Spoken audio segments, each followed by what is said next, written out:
அதிமுக பொதுச் செயலாளர் எடப்பாடி பழனிசாமி மத்திய உள்துறை அமைச்சர் அமித்ஷாவை சந்திப்பாரா சந்திக்க மாட்டாரா என்ற இழுபறி காலையிலிருந்து நீடித்து வந்த நிலையில் இப்போது அதற்கு முற்றுப்புள்ளி வைக்கப்பட்டுவிட்டது. இப்போது மெட்டல் டிடெக்டர் வாயில் வழியாக மத்திய உள்துறை அமைச்சர் அமித்ஷாவை சந்திப்பதற்காக அதிமுக பொதுச் செயலாளர் எடப்பாடி பழனிசாமி, அவருக்கு பின் KP முனுசாமி, SP வேலுமணி, தங்கமணி மற்றும் RB உதயகுமார் உள்ளிட்டோர் மத்திய உள்துறை அமைச்சர் அமித்ஷாவை சந்திப்பதற்காக சென்றிருக்கிறார்கள். அதிமுக பாஜக கூட்டணி உறுதியானது என்பது தற்போது வந்துள்ள தகவல். இருவரும் இப்போது கூட்டாக செய்தியாளர்களை சந்தித்து இந்த கூட்டணி உறுதி தொடர்பாக அறிவிக்க இருக்கிறார்கள். இன்று காலையிலிருந்து தொடர்ந்து அந்த இழுபறி நீடித்து வந்த சூழ்நிலையில் தமிழக பாஜக தலைவர் அண்ணாமலையை மாற்றுவதற்கான முதல்கட்ட நடைமுறைகள் நடந்து முடிந்து விட்டன. நயினார் நாகேந்திரன் புதிய தலைவராக அங்கு போட்டியின்றி தேர்ந்தெடுக்கப்படுகிறார்.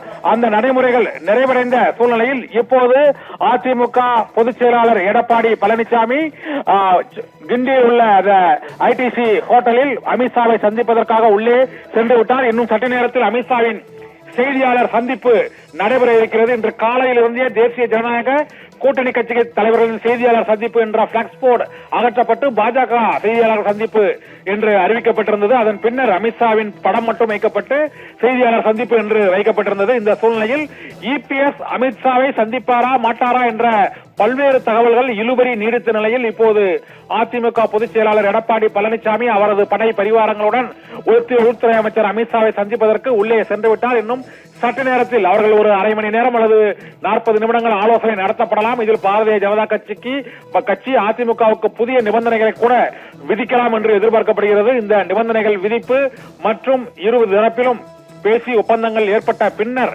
அவர்கள் கூட்டாக செய்தியாளர்களை சந்திப்பதற்கான வாய்ப்பு இருக்கிறது. EPS அமித்ஷா உள்ளிட்டோர் கூட்டாக செய்தியாளர்களை இன்னும் சற்று நேரத்தில் சந்திப்பதற்கான வாய்ப்பு இருக்கிறது. அதிமுக பாஜக கூட்டணி உறுதியாகிவிட்டது என்பது இன்றைய இந்த சந்திப்பின் மூலமாக இப்போது தெரிய வருகிறது. அமித்ஷா EPS சந்தித்து முடித்தவுடன் இன்னும் சற்று நேரத்தில் செய்தியாளர்களை சந்தித்து அறிவிக்க இருக்கிறார்கள். அதிமுகவில் எடப்பாடி பழனிசாமி மிக முக்கிய நிபந்தனையான தமிழக பாஜக தலைவர் அண்ணாமலையின் மாற்றம் நடந்தேறிவிட்டது.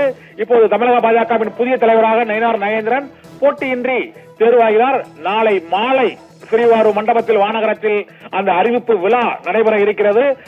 அதற்கு முன்னோட்டமாக இப்போது அதிமுகவின் முக்கிய நிபந்தனைகள் ஏற்கப்பட்ட சூழ்நிலையில் அமித்ஷா எடப்பாடி பழனிசாமியின் சந்திப்பு கிண்டி கிராண்ட் சோலா ஹோட்டலில் இப்போது நடைபெற்றுக் கொண்டிருக்கிறது. இந்த சந்திப்பு நிறைவடைந்தவுடன் அமித்ஷா இதனை அதிகாரப்பூர்வமாக அறிவிக்க இருக்கிறார். தமிழகத்தில் அதிமுக பாஜக இணைந்து 2026 சட்டமன்ற தேர்தலை சந்திக்க இருக்கிறது என்ற அறிவிப்பை அவர் வெளியிட இருக்கிறார். இதில் மறைமுகமாக அதிமுகவின் நிபந்தனைகளில் முக்கிய நிபந்தனையான அண்ணாமலையின் மாற்றம் நடந்தேறிவிட்டது. தமிழக பாஜக தலைவர் அண்ணாமலை மாற்றப்பட்டு விட்டார். புதிய தலைவருக்காக நயினார் நாகேந்திரன் விருப்ப மனுவும் பெறப்பட்டு விட்டது. ஒரே ஒரு மனுதான் பெறப்பட்டிருக்கிறது என்பதால் நயினார் நாகேந்திரன் தான் அடுத்த தமிழக பாஜக தலைவர் என்ற அதிகாரப்பூர்வ அறிவிப்பும் நாளை மாலை வெளியாக இருக்கிறது. அதற்கு முன்னோட்டமான அனைத்து நிர்வாக நடைமுறைகளும் நடந்து முடிந்துவிட்ட சூழ்நிலையில் அதன் பின்னர் எடப்பாடி பழனிசாமி அங்கு SP வேலுமணி, KP முனுசாமி, தங்கமணி, உதயகுமார் உள்ளிட்டோருடன் ஆலோசனை நடத்திய பின்னர் இப்போது அமித்ஷாவிடம் இருந்து அழைப்பு வந்தவுடன் அவர்கள் அங்கு கிண்டி ஹோட்டலில் சந்தித்து இப்போது பேச இருக்கிறார்கள். இன்னும் சில நிமிடங்களில் இந்த பேச்சுவார்த்தை நடைபெற்று முடிந்தவுடன் அந்த சந்திப்பு மற்றும் இருவரும் சந்தித்து பேச்சுவார்த்தை நடத்த இருக்கிறார்கள்.